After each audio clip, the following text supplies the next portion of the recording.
Now here's a fragrance that I've had in my collection for a while now. I don't believe I've ever done a video on it. This one by Roja Parfums is called Great Britain. It came out in 2015, so it's about 9 years old now. This is a violet, rose, bergamot, carrot seed, resinous, green, earthy, spicy, clove, oak moss type of a fragrance. It's a really interesting blend, very classy as well. I'm going to be giving you my first impressions, kind of. It's more of a full review, but I don't have the full-size bottle. In any case, I'm going to let you know all about it in just a bit, so make sure to stay tuned.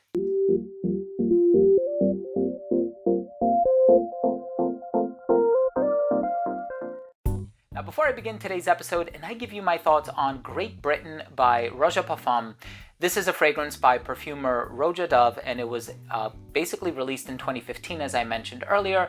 I do want to start the video off first by saying that if you're a fan of fragrance-related content, reviews, first impressions, giveaways, unboxings, top 10s, so on and so forth, make sure to support the channel by subscribing to it, hit the bell, and please give this video a thumbs up. It would really mean a lot to me. Now, I've had this fragrance in my collection for several years now, and as you can tell, a little bit does go a long way. If you do maybe like 4 sprays, it's enough to last you throughout the whole day. Perfect for the colder weather. It's interesting because at the heart of it, it's very floral. You have the rose damaille, if I'm not mistaken, you have the violet, you have a few other floral components, also orris.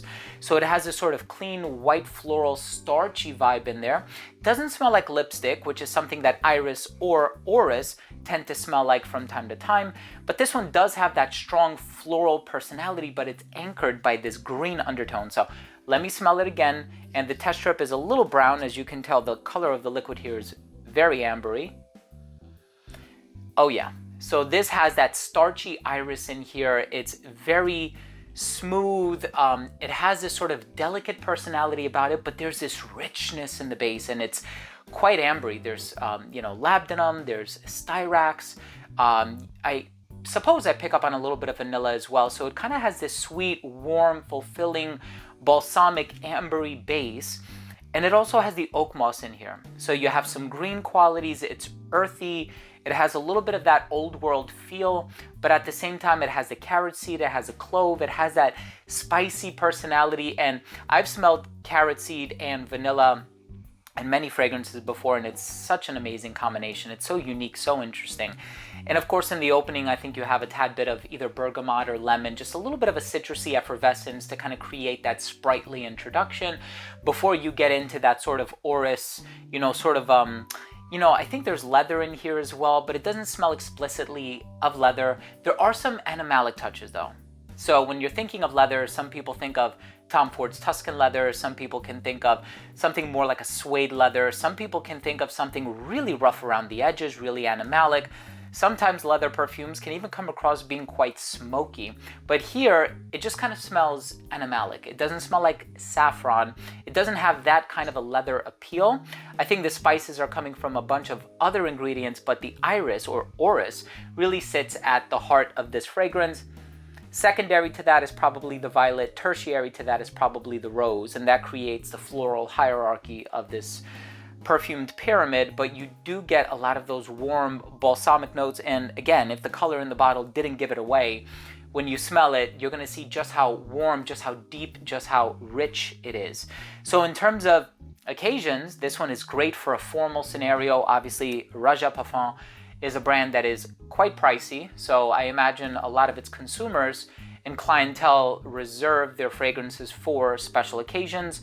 Of course, I think, fragrance is something that you should just wear when the mood calls for it. So I wouldn't necessarily wait for a wedding or a baptism or some other formal event just to wear this one. I want to wear it when I want to wear it. So I don't think anyone should place such restrictions on themselves unless it's, budget appropriate and, cost prohibitive to wear a niche fragrance every single day. Then I totally understand.